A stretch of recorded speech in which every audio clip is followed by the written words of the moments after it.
Hi, welcome to the Archives. This is kind of our new facility. I guess it's a couple years old now, but it feels very new to us. Make it perfect for the collection that we have, which is mostly a paper-based collection.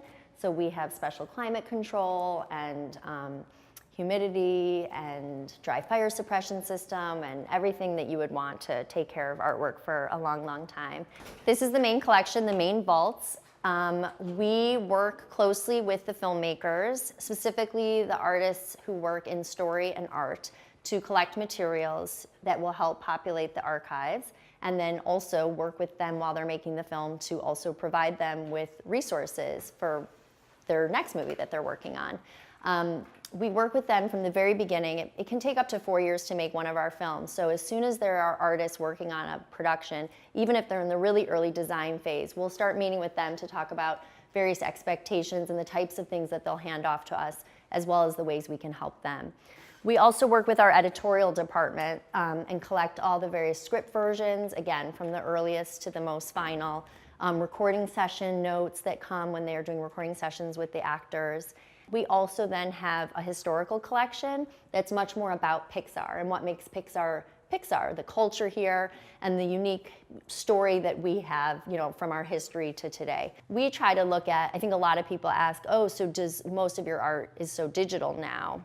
Which is true, we have more digitally born art than we used to, but we still have a lot of artists who choose, at Pixar it's user's choice. So the artists, if they want to use a blue pencil on paper, they can. If they want to use pastel, they can. So it's interesting how it's kind of the collection of artists that we happen to have in a certain time will then influence what happens in the archives.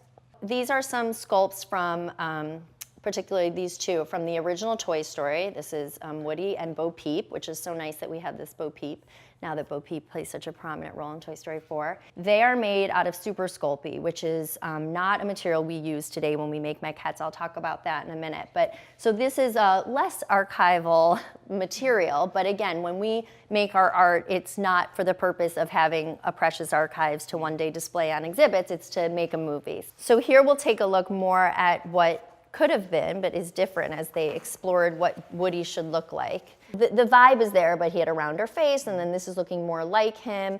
I was talking about proportions, so here they even broke out some graph paper to really figure out what exactly is going on, because in the art department, they're just freely sketching. Then at some point, they have to get pretty specific for then someone to build, for the modeler to then build it three-dimensionally in the computer. And then same thing with Buzz. So Buzz was actually once called Lunar Larry. I don't know if you all know that.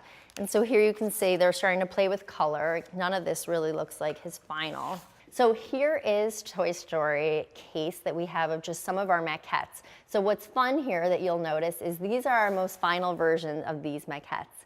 Again, we don't make our art to be perfect and beautiful for an exhibit, we make it for making the movie.